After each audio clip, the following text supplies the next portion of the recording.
How's it going, everybody? This is not really planned in advance. I'm a man of the people.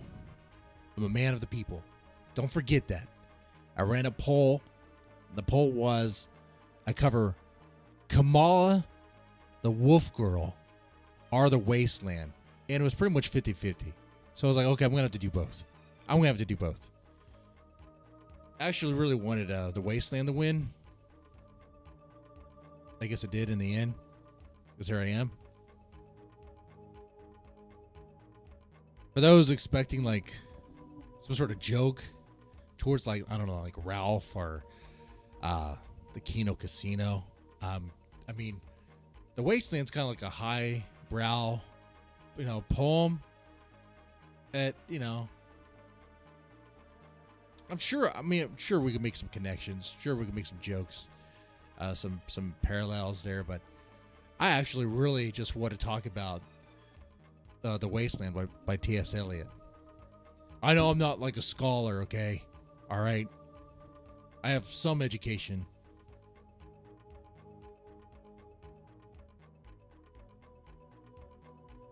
I see myself as an everyman, essentially, more or less.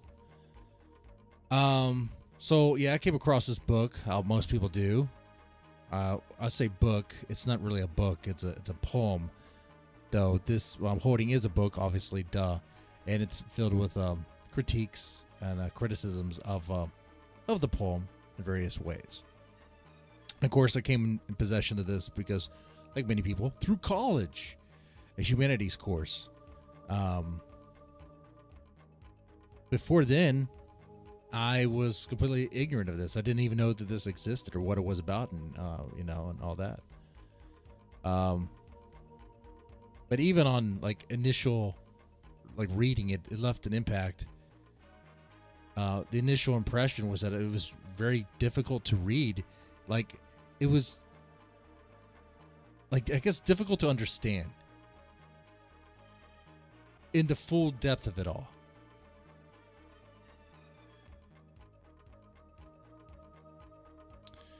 You meant the current wasteland, modern society?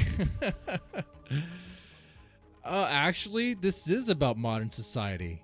This is about modern society. It is the wasteland, right? We're living in the wasteland still. There's an interesting passage here that's like in Latin and in Greek that I'm not gonna be able to do it justice to read it.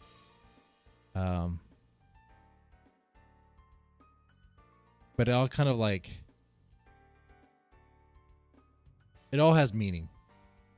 Everything in this poem, every word, there's a reason for it. I suppose that it could be said for a lot of poems, but this one in particular. That's another reason why this poem is very difficult to really understand. Is there's a lot of references to things that people just don't know anymore. Like how many people taking a humanities course know anything about the various texts that this poem draws from? Probably not. Probably very little.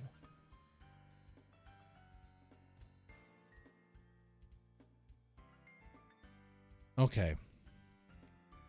So what I'll do here is we can read parts of this, or better yet, we can have it read to us together by someone with a much better voice.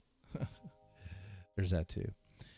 I'm gonna butcher this Latin and Greek. I won't be able to even read that. I don't even know how to read this. Like there's like symbols and stuff. I can't read that. See it. The Greek. But fortunately for me, it's translated on the very bottom of the page. It says, for I once saw with my own eyes the Cumean Sibyl, hanging in a jar, When the boys asked her, Sybil, what do you want? She answered, I want to die.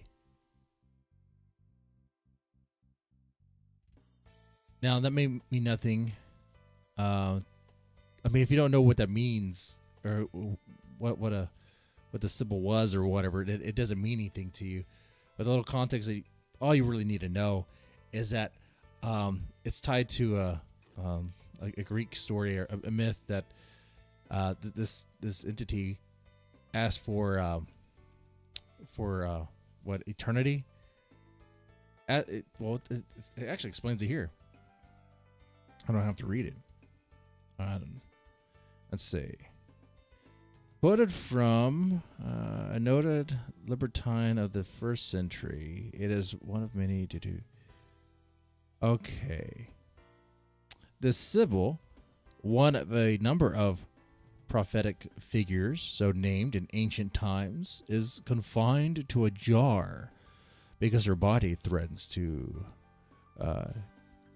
deliquesce.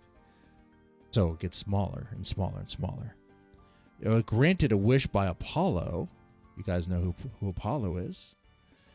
She had asked for as many years as life as there are grains in a handful of sand. So live forever. But she forgot to ask for eternal youth as well. So she would live for eternity, but her body would continue to age. So imagine a shriveled old croon in that jar, teeny tiny.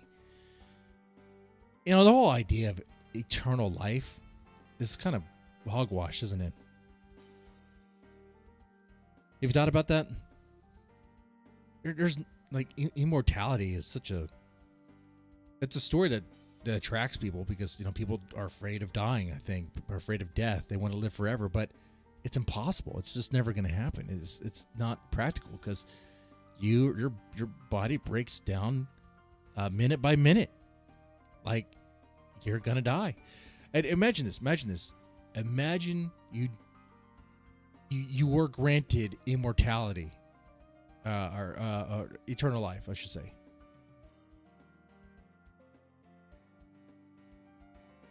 Yeah, eternal life, because that's what she asked for. Eternal life. She wanted to live forever. Not really immortal. What's the point of that if you're just going to age and shrivel up? Now, if you ask for immortality, though, and you were granted that, how's that supposed to work? Like, for example, if you were granted immortality and someone cuts your head off, well, I mean, I think it's done, right? I don't think you're immortal anymore. I think you're dead, right? I don't care what God granted it. If it was Apollo, it was a creed. No, it was Apollo or Zeus or Allah or Yahweh. I don't care what God granted you immortality. If a knife can cut flesh, and a knife can cut your flesh, then off your head goes, and you're no longer immortal. You're dead. So it's just silly. But what does that have to do with the wasteland, though? Well, with the wasteland, what I get from it anyway is a sense of hopelessness. But it's done in a very fractured way. Very pessimistic, very dark, very dark. I mean, I'll read the opening line, but then we're going to get Alec Guinness to read it for us. We have an amazing guest here tonight, okay? Let me know if you like this. You know, this is more of an intellectual thing, you know.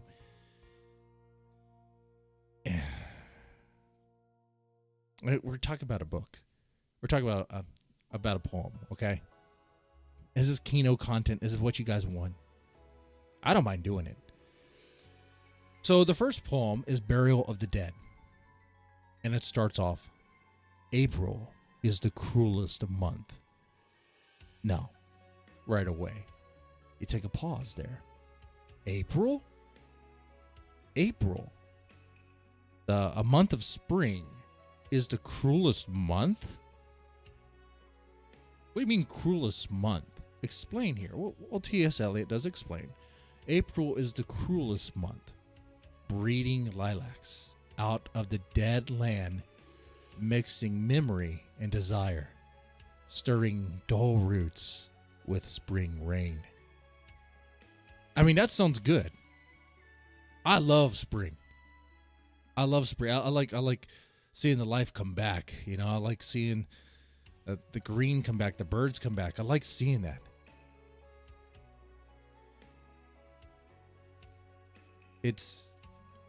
But if you've seen so much death, keep in mind, for the context of when this poem was written in reference to World War I, if you've been around with immense death and seen so much death like that, then you may have a different perspective.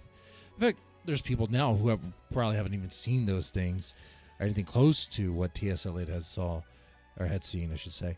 But they are very pessimistic, and they themselves may actually, I don't know, find the image of life returning to the land to be such a cruel idea. Because what is going to happen?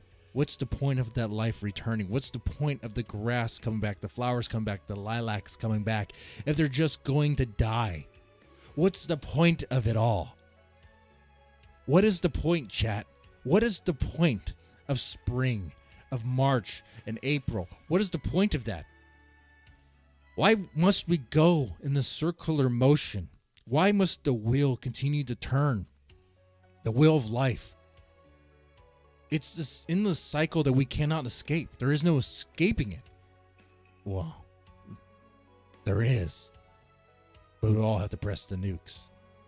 And I think even then, for some reason, somehow, life will find a way.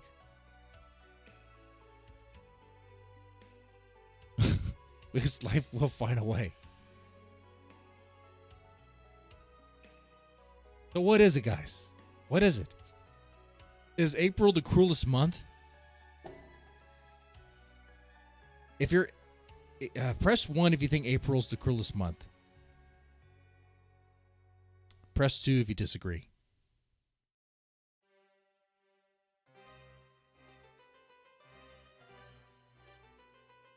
I want to drink some beer here. We're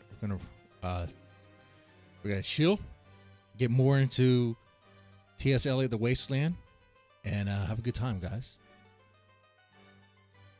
Now, I'll also try to keep in mind, keep an eye on the chat as well. Okay. I want to find out how deep the Dead Man Well goes. Well, we'll see. Okay. So the poem goes on. Winter kept us warm. Winter kept us warm? Yet you have to stay warm in winter so you don't die. You know, if this guy was really a pessimist, why doesn't he just not bundle up with a bunch of sheets and blankets and warmth of a fire so that way he could just be taken out by frost dust. I said frost dust. Frostbite. What is frost dust? Sounds like a drug. Winter kept us warm, covering earth in forgetful snow, feeding a little life with dried tubers. So, another thing to take note is there's multiple voices in this poem. So the first section, you could tell I'm like an everyman dude. What do you call it? There's a certain phrase for poems. Anyway, we're gonna skip past that here. Let's see. But my point of bringing that up is that there's two voices going on in this poem. Actually, might be three, but our initial voice is the pessimist, is the one who's very gloomy. He sees the life as a problem, not a problem in its own right. I think it's the emergence of life, the rejuvenation of that comes with April, to be so cruel, because I mean, the fate of it all, it has one place it's going to go, which is death. Everything that lives dies. And if the life comes back, it's going to die again. So why do that? But that is the point of it all. It just does. It's...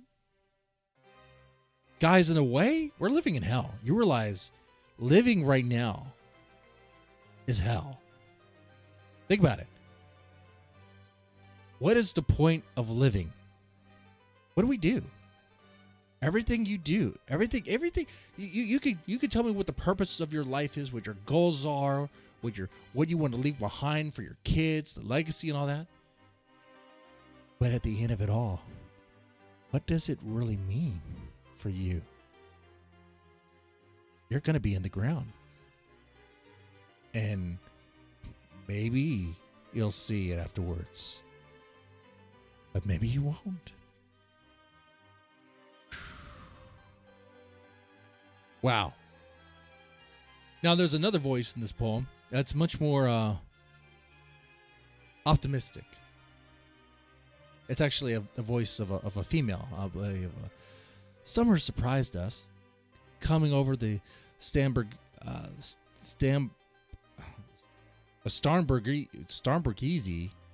Oh, wait, what is that?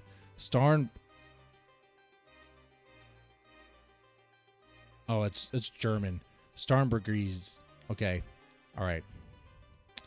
Well, that sounded like a mouthful.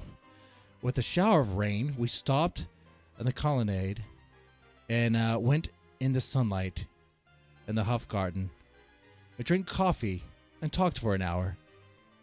And then there's some German here. Bin gar kein Russian Stamas Lituan. You know what? We're going to have someone else read that part for us. In fact, someone with a much better voice. Let's do that now.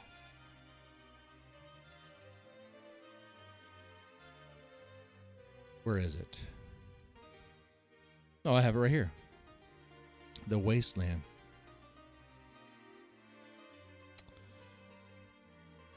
Let's go put it on the screen here. 1 second.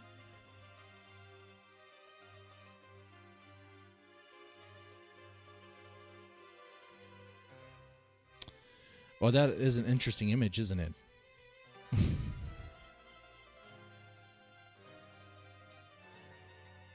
I wonder if that's a cruel image. Think about it. Think about all those images of half-naked Japanese women that I have on all my streams. It's kind of a cruel prank, isn't it? It's cruel. Kind of reminds you of what you won't have, and also kind of reminds you that they look like that then, but they lose that look. Anyway, let's enjoy this, guys. We're gonna enjoy this.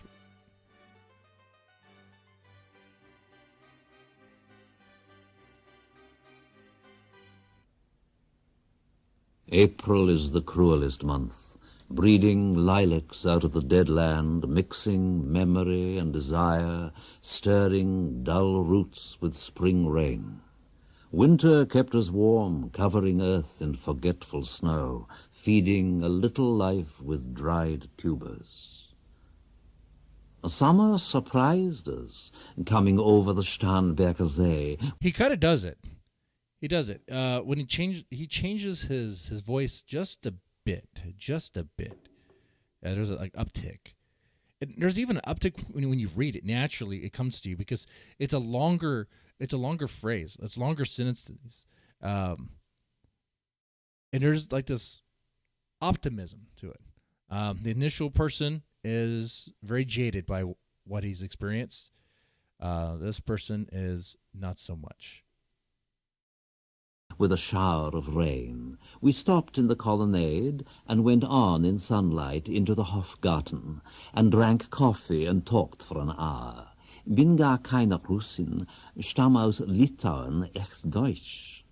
And when we were children, staying at the Archduke's, my cousin's, he took me... Staying at the Archduke's. So here we're talking about someone who's royalty.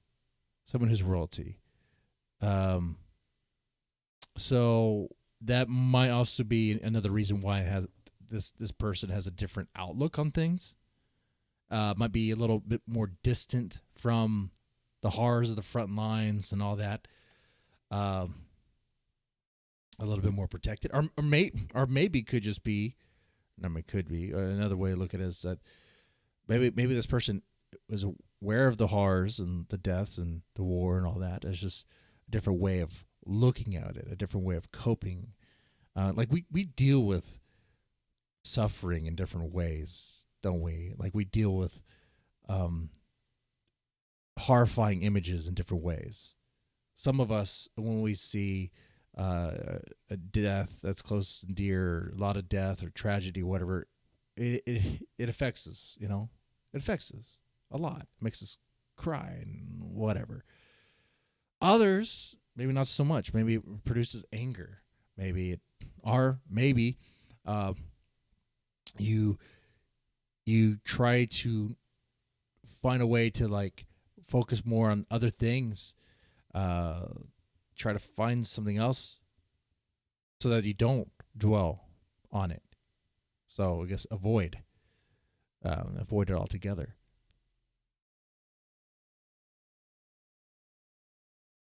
What do y'all do when you're faced with a hardship? When you're faced with not a hardship. Let's not do that. Let's just do very macabre images of death, of tragedy. Something in your life maybe you could draw from. And how do you handle that? Are you one that laughs in response to that? I do that. I do that at times. I laugh to it. I can. Like when someone tells me about their horrors and tragedy that they've been through, I do have a tendency to laugh. Not really laugh at them. I'm not laughing at them. It's like a nervous laugh. It's like a I have to check that at times. Anyway. Me out on a sled, and I was frightened. He said, Marie, Marie, hold on tight, and down we went. In the mountains there you feel free. I read much of the night and go south in the winter. So, right, completely different voice, right? Completely different from our initial voice. The initial person was talking about how seeing life come back is just so cruel. And this other person, though, it's a different tone. And the thing that makes it kind of, you don't catch it at first. I didn't know this at first. It was brought to my attention by the professor in the class. Because the way it's all put together, like you would think this whole one thing would be one voice. No. But it's done like that for a reason. To have them have those polar opposite, I guess, perspectives joint together there. That juxtaposition, it creates it creates a lot of thought, doesn't it? Kind of uncomfortable. That one person could be depressed, gloomy, and pretty much kind of wishing for winter again, wanting more misery, wanting, I guess, to dwell in it, found warmth in misery in a way. The other person likes to reflect on the good times and laugh about things and try to find, I guess, memories to hold on to. So one voice is saying life is not worth living. The other voice is saying it is, I guess, in a way. All right. So now we'll move on to the next part. What are the roots that clutch? What branches grow out of this stony rubbish? Son of man, you cannot say or guess, for you know only a heap of broken images where the sun beats and the dead tree gives no shelter, the cricket no relief, and the dry stone no sound of water. Only there is shadow under this red rock. Come in under the shadow of this red rock, And I will show you something different from either your shadow at morning striding behind you, or your shadow at evening rising to meet you. That sounds scary, huh? I don't think we want to go under that rock. I don't think we want to see what he wants to show us. This, I think, we're going back to the initial voice here. What are the roots that clutch? What branches grow out of the stony rubbish? The stony rubbish being the stony rubbish around us, modern society. When he's saying stony rubbish, he's not really talking about like a fractured, destroyed landscape from war. He's talking about, I mean, there could be that, but he is also referring to just these concrete buildings, this concrete jungle we find ourselves in. What roots that clutch? What branches grow out of this stony rubbish? Nothing grows. But the optimist would say, no, something does grow. You plant a tree there. You could put a little plot of soil and plant grass will grow, and there's a tree there. Look, the streets now have trees in the medians.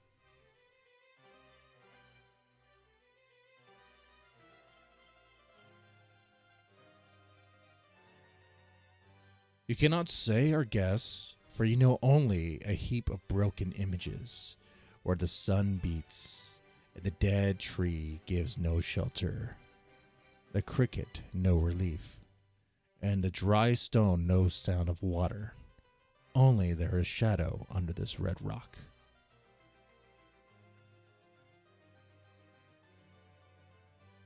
You cannot say or guess, for you know only a heap of broken images where the sun beats. Now that, what do you think he's trying to say there? What do you think T.S. Eliot's trying to say there?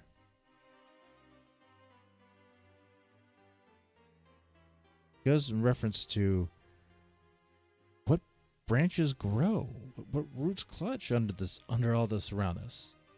You don't know, son of man. You don't know any of that.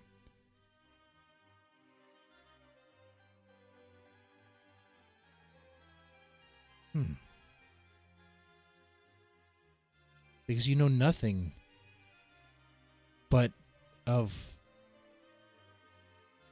little bits and pieces of things you've been told, I suppose. I don't... Kind of curious about that.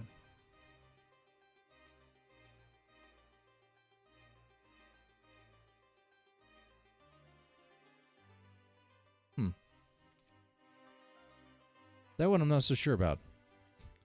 Now, him taunting us, wanting us to see, wanting us to go under the shadow of this red rock,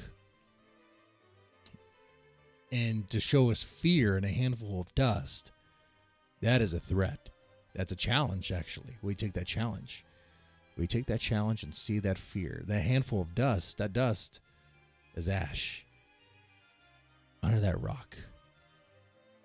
So I suppose one thing he's saying is, under that Starbucks you go to get your morning latte, under that pavement, in that ground, there's dead. There's things you don't even understand. There's a history you don't even understand.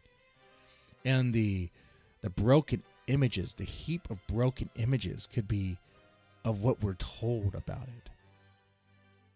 What we think we know about it. But we really don't. We don't know.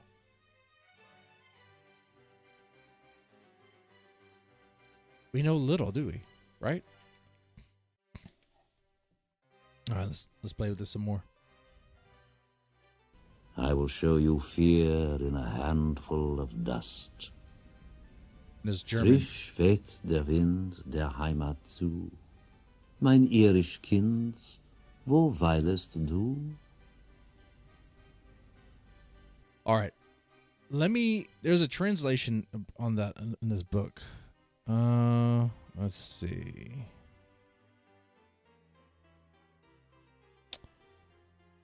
Okay, fresh fresh blows the wind to the homeland. My Irish child, where do you wait? Now, if you didn't know this, I don't blame you. Some of this stuff is maybe distant and not really taught. But Tristan and Isolde, that's where that's from.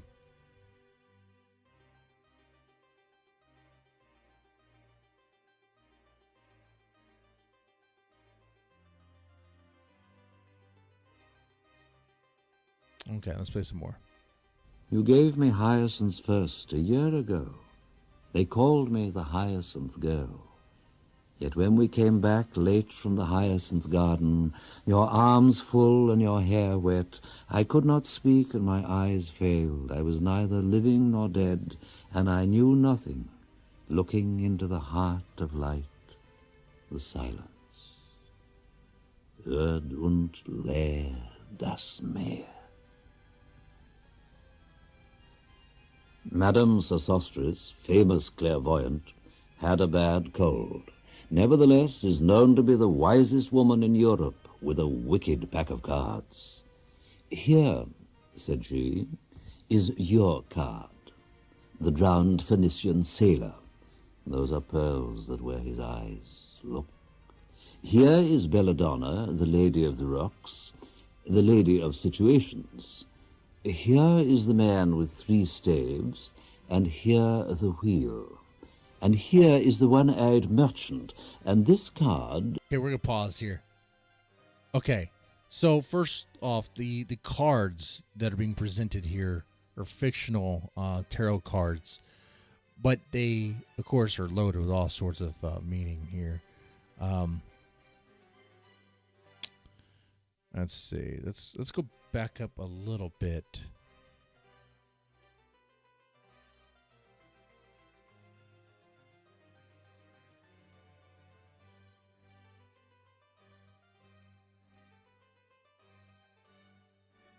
Madonna, the lady of the rocks, the lady of situations.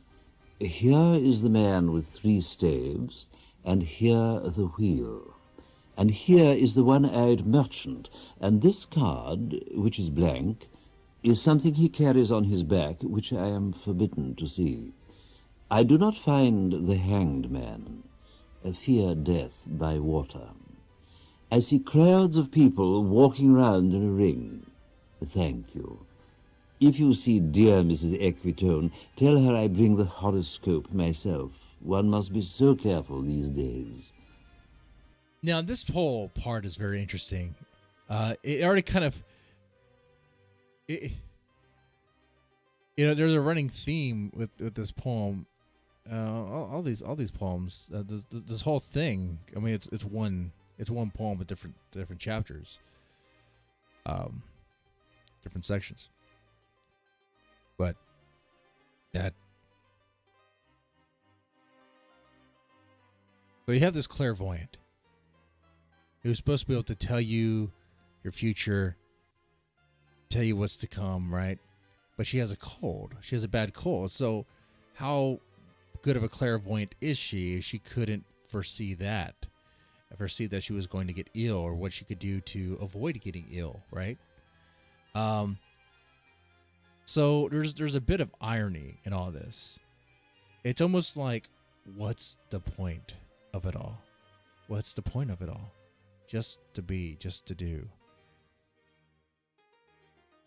It's...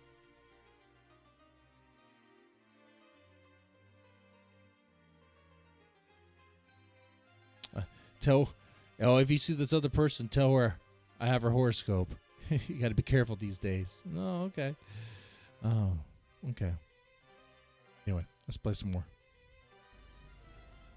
Unreal city. Under the brown fog of a winter dawn, a crowd flowed over London Bridge, so many I had not thought death had undone so many. Sighs, Dante's short Inferno. and infrequent, were exhaled, and each man fixed his eyes before his feet, flowed up the hill and down King William Street to where St. Mary Woolnoth kept the hours with a dead sound on the final stroke of 9. That morning commute to work, that late commute from work, you know what I'm talking about. You know what he's talking about. You've seen this, where there's packs of people just walking somewhere, like in unison, and they're walking like they're just drones.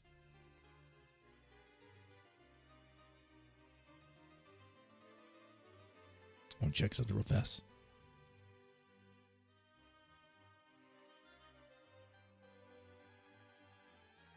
When you see those things, they seem... it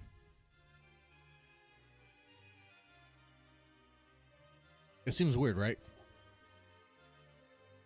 It seems like people are just mindless. As if they're the living dead. Maybe we are. Maybe we are the living dead. We are the living dead. But you're gonna die. There I saw one I knew, and stopped him, crying, "Stetson, you who were with me in the ships at Miley, that corpse you planted last year in your garden..." And that's not a battle in World War One. I believe that's I think that's a Roman battle. I believe so. But the point of that is that, hey, war happens a lot. And it's a pattern that we engage in quite a bit, I believe. I think that's the reason for that. Has it begun to sprout? Will it bloom this year? Or has the sudden frost disturbed its bed? Oh, keep the dog far hence, that's friend to men, or with his nails he'll dig it up again. You.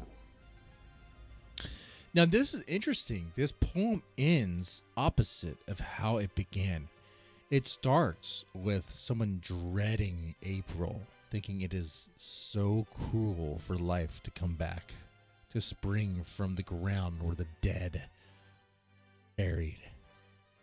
But then at the end, you have this other voice, which is probably the woman's voice, maybe, very hopeful that whatever was buried there, the corpse could literally be the body, or it could be all the other things, a metaphor for something, a placeholder for something. But this person's very hopeful that life has emerged from that ground.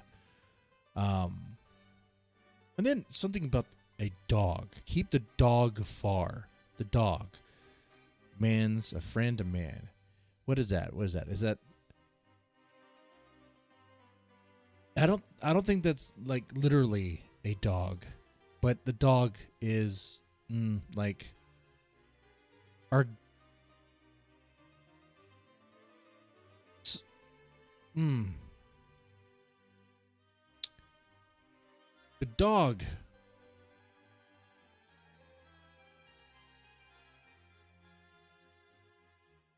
it's like our habit, where we have a habit of engaging in war again over various things. Or, well, the dog would be uncovering the body, digging into things that have already been taken care of. You think would have been dead and buried, but no, they unearth it. So the dog, what is that dog there? The dog is, I guess, society.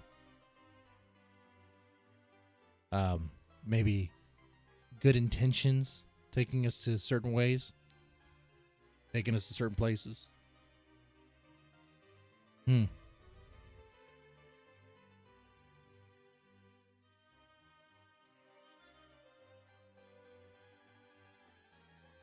Anyway, let's read some more.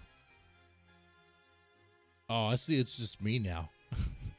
Oh, this is really great content. We're reading a poem and talking about it. Hypocrite lecteur, mon semblable. Well, I'm going to finish this poem then. That's what I'm going to do. The chair she sat in, like a burnished throne, glowed on the marble. where the glass held up by standards wrought with fruited vines, from which a golden Cupidon peeped out, another hid his eyes behind his wing. Double the flames of seven-branched candelabra, reflecting light upon the table as the glitter of her jewels rose to meet it, from satin cases poured in rich profusion.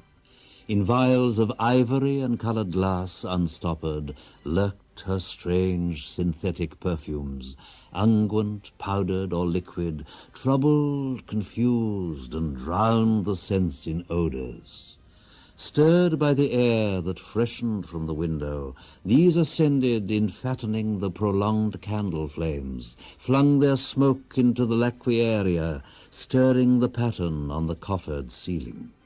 Huge seawood fed with copper burned green and orange, framed by the colored stone, in which sad light a carved dolphin swam. Above the antique mantel was displayed, as though a window gave upon the sylvan scene, the change of Philomel by the barbarous king so rudely forced. Yet there the nightingale filled all the desert with inviolable voice, and still she cried, and still the world pursues, jug jug to dirty ears. And other withered stumps of time were told upon the walls. Staring forms leaned out, leaning, hushing the room enclosed. Footsteps shuffled on the stair. Under the firelight, under the brush, her hair spread out in fiery points, glowed into words, then would be savagely still. So we are doing the game of chess right now. And the game of chess is a very interesting part of the Wasteland. So it's going to compare two relationships. A married couple, actually two married couples. One is a very rich, upper class. Seemed like, all that was described right there is the scene. Pulling references from, just pulling references from various places that you might pick up, like I believe Shakespeare. But it describes a very elegant place, right? Very elegant, very rich. And here we have the woman coming down the stairs. She's brushing her hair. Her hair is savagely still. What comes to mind is, like, to describe it as savagely still, I guess she has that presence of, like, I guess, resting bitch face or something like that. I imagine something like that. Because what's going to happen next is, well, this is not a good, happy marriage. Things aren't going well. My nerves are bad tonight. Yes, bad. Stay with me. Speak to me. Why do you never speak? Speak. What are you thinking of? What thinking? What? I never know what you're thinking. Think. This is all the wife nagging the man about, what are you thinking of? What are you thinking? What's in your head? What's going on there? So she's coming downstairs, brushing her hair, saying that her nerves are bad, right? But she wants company. She wants her husband to give her company. But what does the husband want? What does he want? Where is he at? He doesn't say anything. What you hear next is all internal.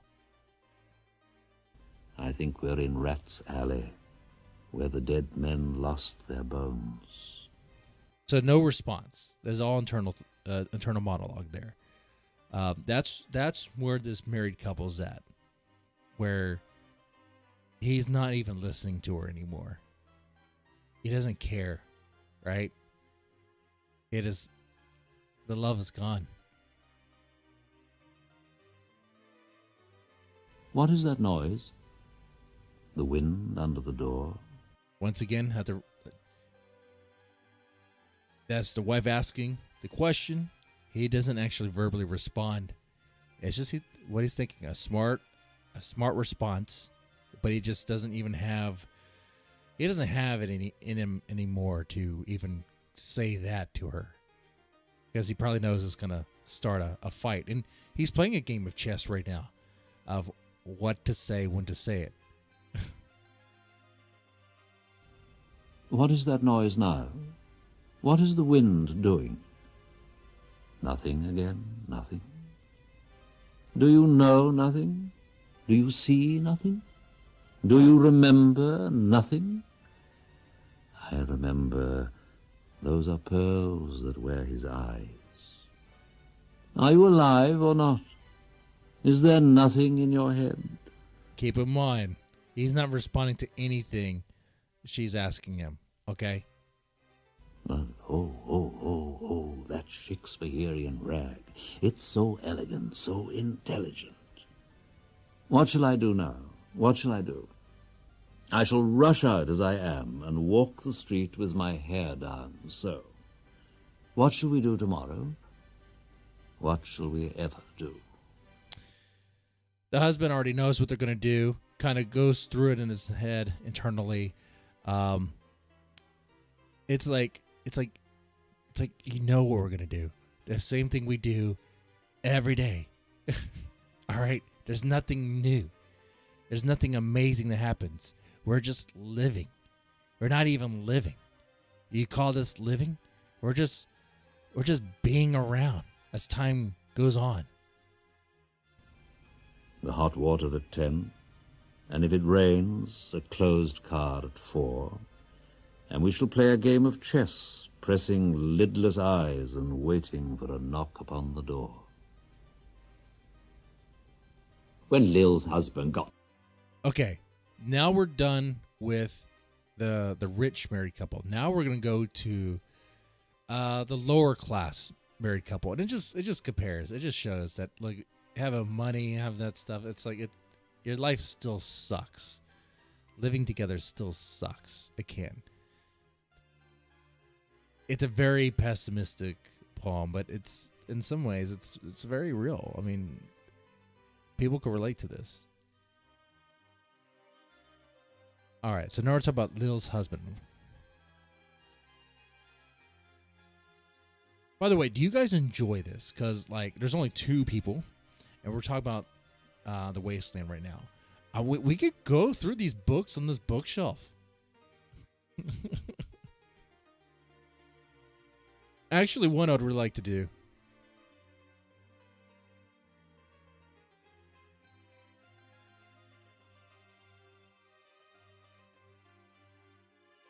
The Metamorphosis is pretty fun.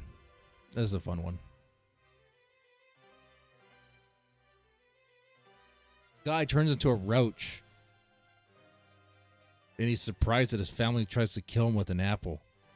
If I turn into a roach, my wife would stomp me, okay? Actually, it'd probably be my son. Because my wife would be too scared of me as a roach to do it. And my son would have to stand up and be a brave young man and had to stomp me with his foot. That'd be something. Anyway, let's play this. Demobbed, I said. I didn't mince my words. I said to her myself, hurry up, please, it's time. Now Albert's coming back. Make yourself a bit smart. He'll want to know what you done with that money he gave you to get yourself some teeth. He did. I was there. You have them all out, Lil, and get a nice set, he said. I swear I can't bear to look at you, and no more can't I said, and think of poor Albert. Lower class, ugly teeth. Yep.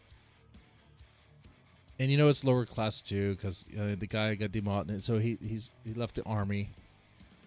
He's returning. He's going to be returning home. And what do you do with that money? What do you do with that money? You're supposed to get your teeth fixed up, but you didn't do that. You got to think of poor Albert. He's coming home. You better give him a good time. That's coming up next. You better give him a good time, because there'll be others that will. He will find that.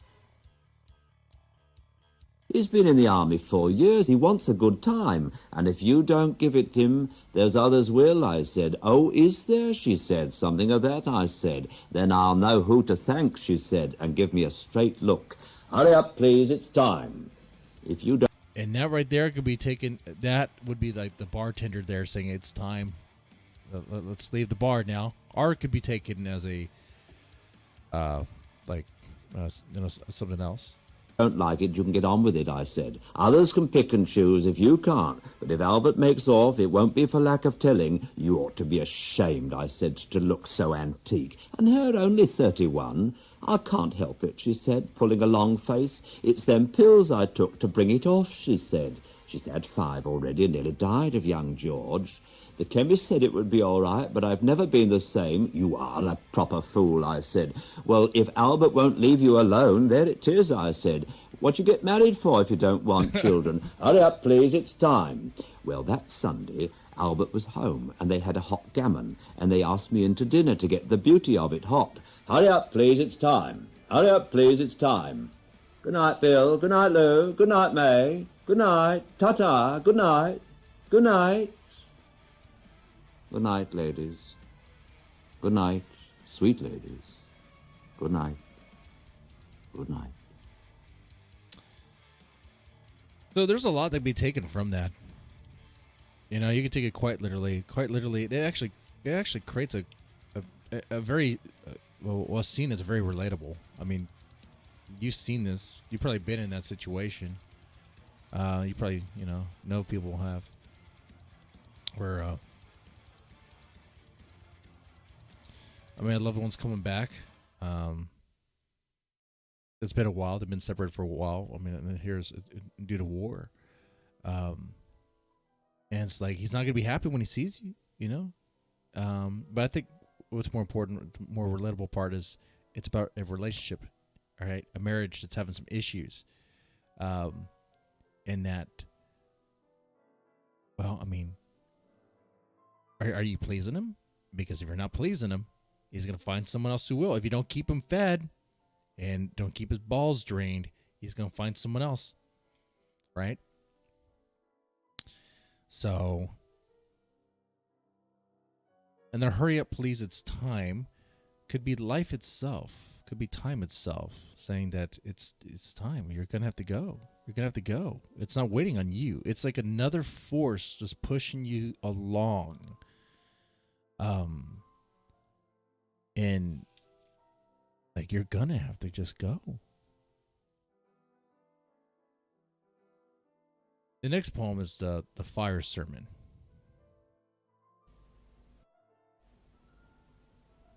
The river's tent is broken.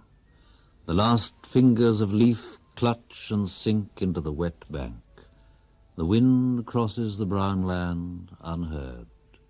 The nymphs are departed. Sweet Thames, run softly till I end my song. The river bears no empty bottles, sandwich papers, silk handkerchiefs, cardboard boxes, cigarette ends, or other testimony of summer nights. The nymphs are departed. And their friends, the loitering heirs of city directors, departed, have left no addresses. By the waters of Leman I sat down and wept. Sweet Thames, run softly. So I'm going to pause it right here. If you didn't catch this, what he's describing is a place that's meant for shagging. A place that's meant for summer meetups of nymphs. Okay? A place where people meet and then depart without sharing addresses and stuff. Yeah. It's a place for shagging. Softly till I end my song. Sweet Thames, run softly, for I speak not loud or long. But at my back in a cold blast I hear the rattle of the bones, and chuckles spread from ear to ear. So, see,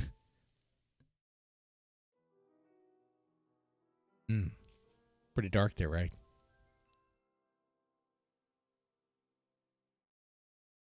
he's at a location, at a place where around him are the testimony of a good time, of good summer night. Um, but he's not having any. He's not taking any joy in any of that. He's tearful. It's messing with him. He has an issue with it. But then he hears the rattle of bones. Could be literal. Could be figurative. But let's say it's death. So something related to death. And that brings him joy, though.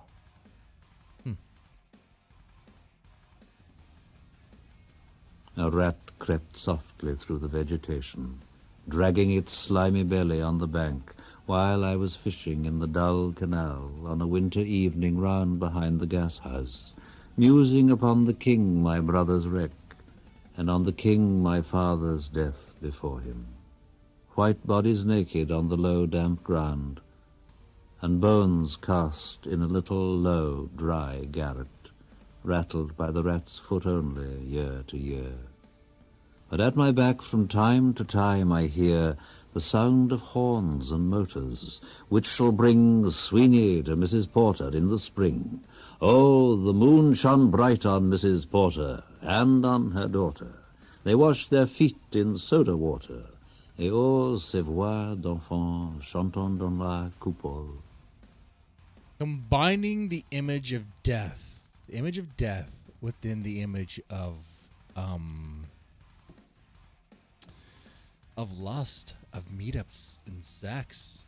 Okay, that's it's grim. It's really grim, but it takes the things that people find a lot of pleasure in, and it just submerges it in this like gloomy thickness.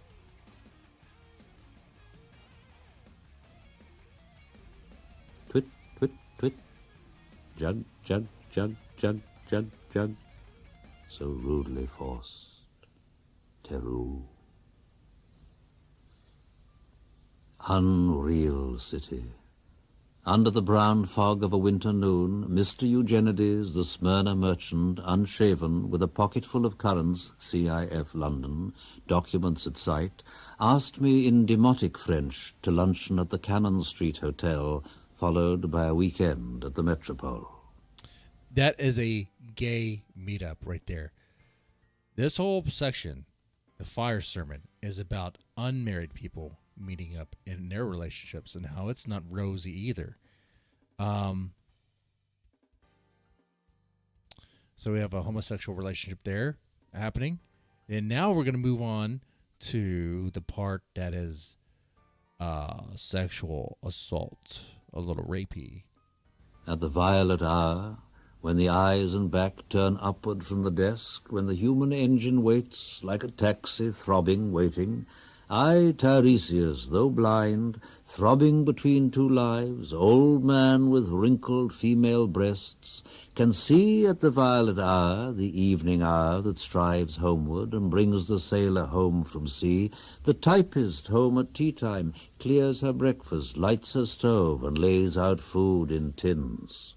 Out of the window, perilously spread, her drying combinations touched by the sun's last ray. So our narrator here, Tiresias, is the guy that was saying, is believed to be the same character who was saying that April is the cruelest month. So we're going back to our character here. And so he comes home. He's an old man with wrinkled female breasts. I'm going to join him one day. And when he's there, I guess his neighbor that is a typist, and something happens to her, and he sees it. He somehow knows about her. He sees it. We'll see. On the divan piled at night her bed, stockings, slippers, camisoles, and stays. I, Tiresias, old man with wrinkled dugs, perceived the scene and foretold the rest. I too awaited the expected guest. He, the young man carbuncular, arrives, a small house agent's clerk, with one bold stare, one of the low on whom assurance sits as a silk hat on a Bradford millionaire. A Bradford millionaire, from what I understand from this book, this guide here, is someone who got rich during the war, essentially, who made a lot of money during the war.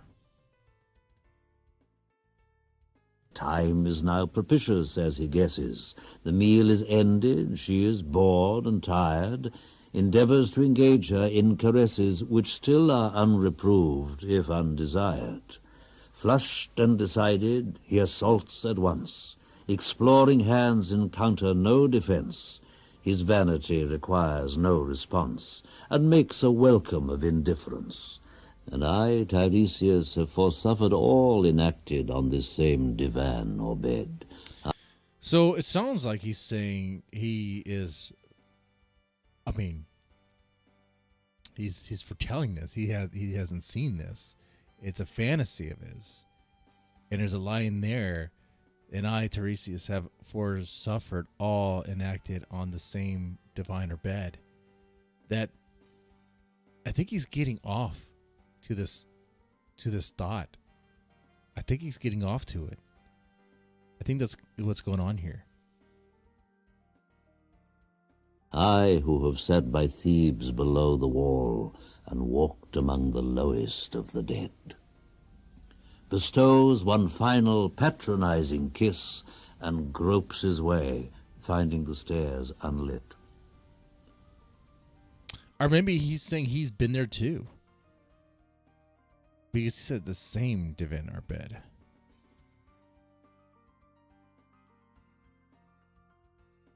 Huh. Maybe he knows the typist very well. She turns and looks a moment in the glass, hardly aware of her departed lover. Her brain allows one half-formed thought to pass. Well, now that's done, and I'm glad it's over. When lovely woman stoops to folly and paces about her room again alone, she smooths her hair with automatic hand and puts a record on the gramophone. This music crept by me upon the waters, and along the Strand, up Queen Victoria Street. Oh, city, city, I can sometimes hear, beside a public bar in Lower Thames Street, the pleasant whining of a mandolin, and a clatter and a chatter from within, where fishmen lounge at noon, where the walls of Magnus Martyr hold inexplicable splendor of Ionian white and gold. The river sweats oil and tar, the barges drift with the turning tide, red sails wide to leeward swing on the heavy spar. The barges wash drifting logs down Greenwich Reach past the Isle of Dogs. Wah-la-la-la-la, wah-la-la-la-la-la. Elizabeth and Leicester beating oars, the stern was formed a gilded shell, red and gold, the brisk swell rippled both shores. Southwest wind carried downstream the peal of bells, white towers. Wah-la-la-la-la, wah-la-la-la-la-la. Trams and dusty trees. Highbury bore me. Richmond and Kew undid me. By Richmond I raised my knees, supine on the floor of a narrow canoe. Okay. So this whole part here is, I mean, like I said, this poem does get kind of complicated to read. If you, like, what is that? What does all this mean? The river sweats, oil and tar, the barge drift with the turning tide, red sails wide, drifting logs. Is it a metaphor? Is it euphemisms for sex?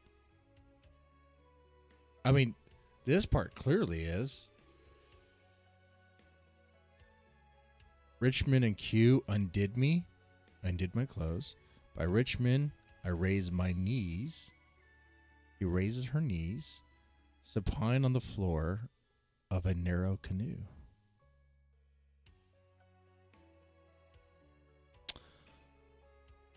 they be fucking. They be fucking. My feet, it goes on, my feet at Moorgate, and my heart under my feet. After the event, he wept.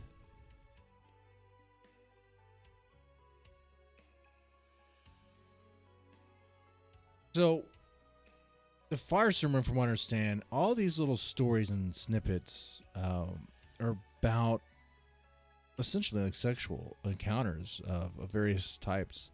The reference of Elizabeth and Leicester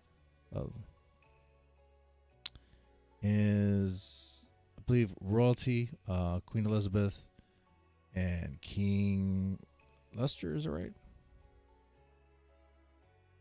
Not exactly sure 100% there. Someone could correct me there. That'd be nice.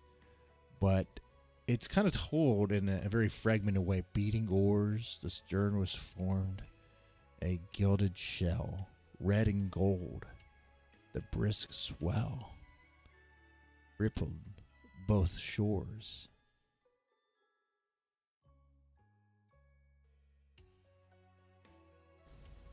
My feet are at Moorgate, and my heart under my feet. After the event, he wept. He promised a new start. I made no comment. What should I resent?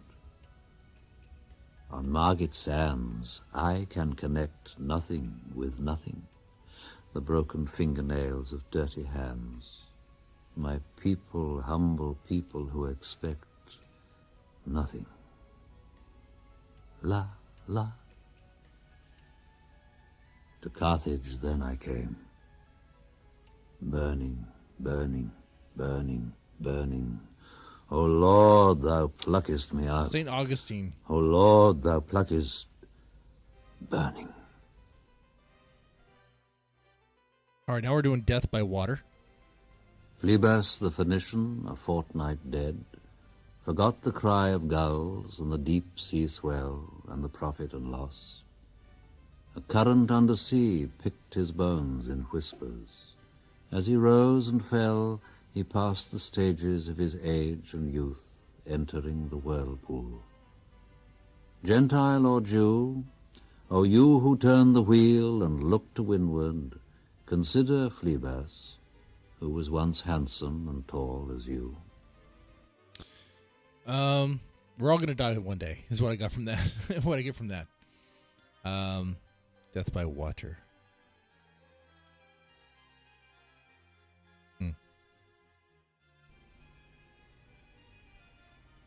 After the torchlight red the on thunder sweaty said. faces, after the frosty silence in the gardens, after the agony in stony places, the shouting and the crying, prison and palace and reverberation of thunder of spring over distant mountains, he who was living is now dead.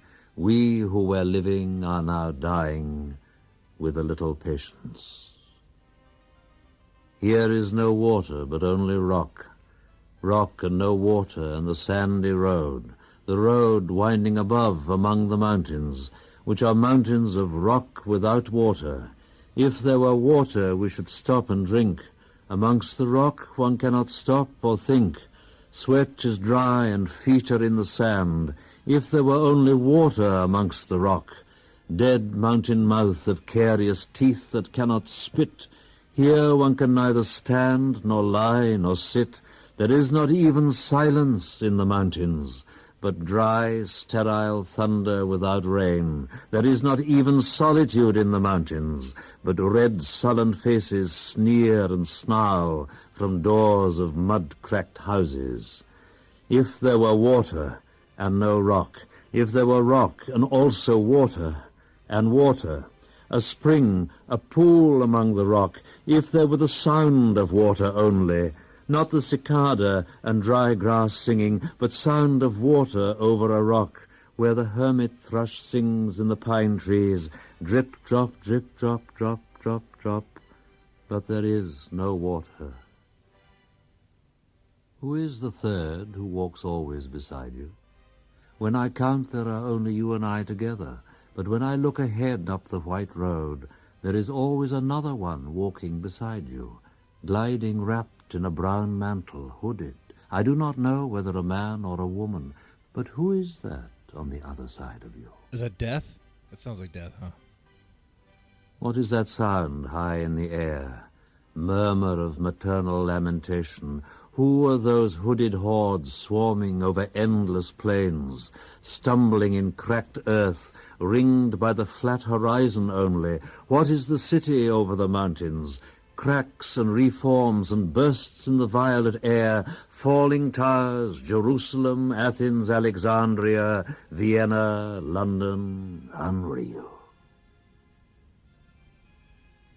A woman drew her long black hair out tight and fiddled whisper music on those strings, and bats with baby faces in the violet light whistled and beat their wings, and crawled head downward down a blackened wall, and upside down in air were towers tolling reminiscent bells that kept the hours, and voices singing out of empty cisterns and exhausted wells. In this decayed hole among the mountains, in the faint moonlight, the grass is singing over the tumbled graves about the chapel. There is the empty chapel, only the wind's home. It has no windows, and the door swings. Dry bones can harm no one. Only a cock stood on the roof tree, cocorico, cocorico, in a flash of lightning. Then a damp gust, bringing rain. At least now we're getting water.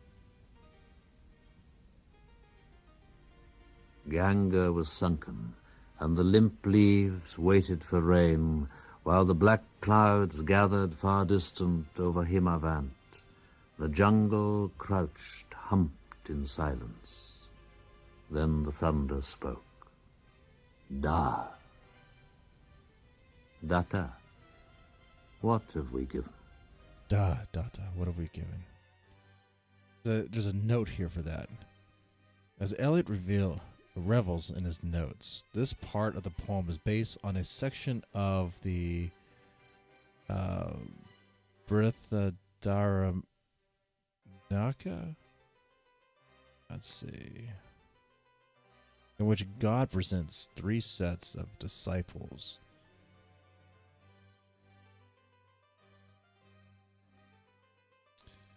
Each group is supposed to understand the syllable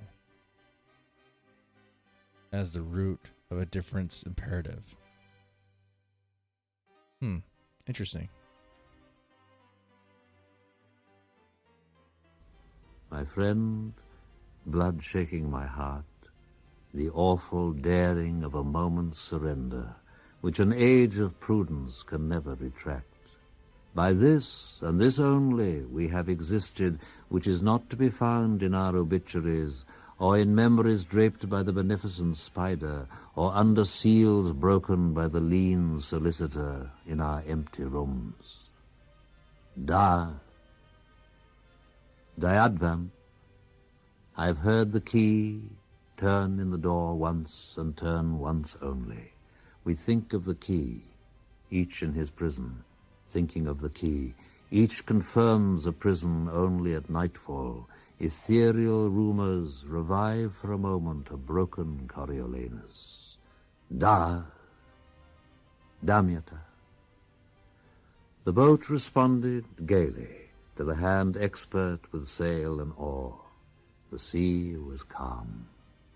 Your heart would have responded gaily when invited, beating obedient to controlling hands. I sat upon the shore fishing with the arid plain behind me. Shall I at least set my lands in order? London Bridge is falling down, falling down, falling down.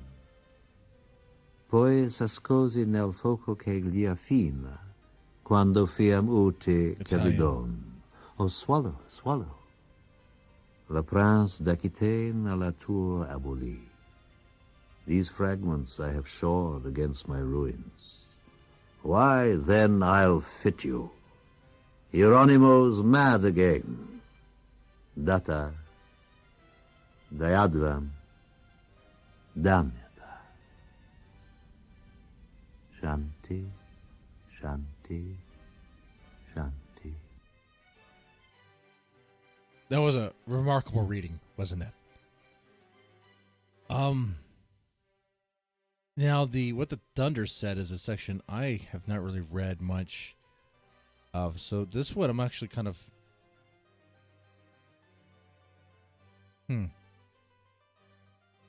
I see too that like the notes I left here when I was looking at this book a long time ago. A long time ago.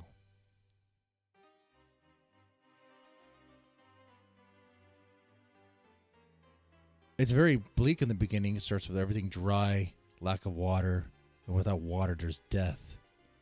Water keeps the life. Which is interesting because this poem started off with life and thriving is just so cruel. Yet you need it. You need it. You need water. The guy wants to thrive. If it is the same person. If it is the same voice.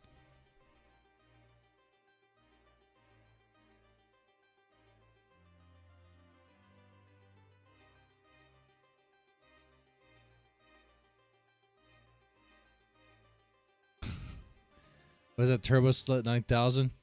No. This is the wasteland. This is the wasteland. Turbo Slut 9000 is a whole other thing. I was actually inspired by some other people to write that. But Shanti, Shanti, Shanti. I believe that means peace. So maybe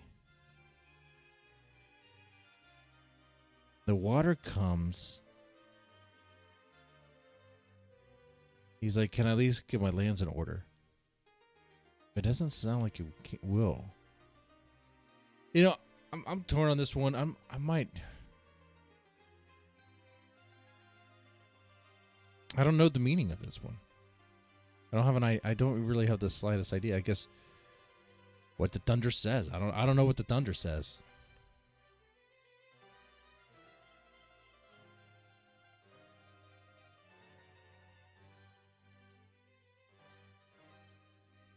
I don't know what the Thunder says.